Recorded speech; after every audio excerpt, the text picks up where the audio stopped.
Assalamualaikum warahmatullahi wabarakatuh. Perkenalkan, nama saya Ali Farsi Ihsan Maulana dengan NPM 21067077132 dari kelas pemrograman teknik 01.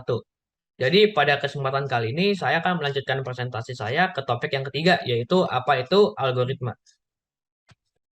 Nah, jadi apa sih itu algoritma? Algoritma itu adalah prosedur yang digunakan untuk menyelesaikan suatu masalah atau melakukan komputasi. Nah, algoritma ini digunakan sebagai spesifikasi untuk melakukan data processing dan juga untuk merekomendasi suatu user dari media sosial atau internet mengenai konten di sosial media. Seperti contohnya kan kita sering banget nih saat kita berbelanja di Tokopedia atau mungkin di Shopee gitu, eh, kita mungkin tertarik dengan suatu barang, misalnya kita tertarik dengan suatu video game gitu. Nah, saat kita pergi ke aplikasi lain atau mungkin kita pergi ke laman lain gitu, pasti ada iklan yang dimana iklannya itu menampilkan game yang kita pingin gitu.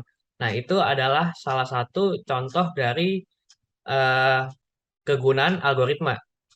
Nah, algoritma ini diekspresikan dengan flowchart yang dimana flowchartnya itu terdiri dari start dan juga end, lalu ada proses, ada input dan output, dan juga ada decision atau keputusan. Nah, kita lanjut ke pembahasan mengenai algoritma. Nah, kita kan tadi sudah membahas bahwa algoritma itu diekspresikan dengan flowchart.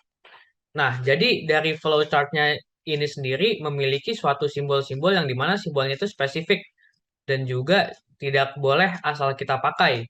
Dikarenakan simbol-simbol ini memiliki arti tertentu di flowchart tersebut, di flowchart suatu algoritma. Seperti contohnya ada simbol oval yaitu terminal, di mana itu tuh mengindikasi suatu eh, start dan juga end dari flowchart. Lalu ada belah ketupat yaitu decision, yaitu keputusan di mana belah ketupat ini merepresentasikan keputusan yang berbeda-beda, yang keputusannya itu datang dari poin-poin yang berbeda. Lalu ada kotak, yaitu action atau proses, yang merepresentasikan aksi dan proses. Lalu juga ada jajar genjang yang berarti input atau output, dan juga ada berbagai macam geometri atau simbol lain yang dapat dilihat di gambar yang sebelah kiri.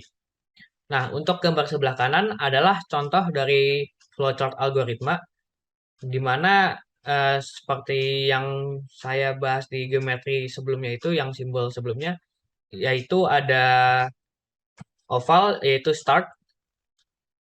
Nah, jadi dari start ini kita lanjut ke bawah, yaitu ke kotak action atau proses.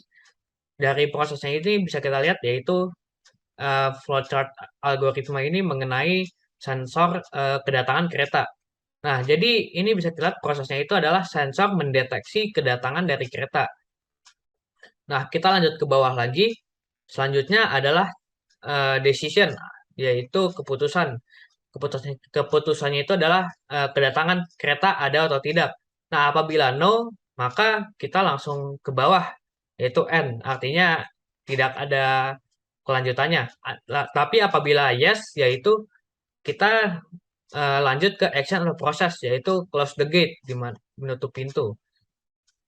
Nah, selanjutnya kita lanjut ke decision lagi di bawahnya, yaitu keberangkatan kereta. Di sini kita lanjut ke simbol decision, keputusan. Nah, apabila no, maka flowchartnya itu akan kembali lagi ke atas. Tapi apabila yes, yaitu kita akan lanjut ke action atau proses, yaitu open the gate atau membuka gerbang. Setelah dari action open the gate tadi, lalu kita akan lanjut ke terminal yaitu N. Sekian mengenai presentasi saya mengenai algoritma. Selanjutnya saya akan mempresentasikan topik keempat saya yaitu mengenai demonstrasi dari program pertama saya.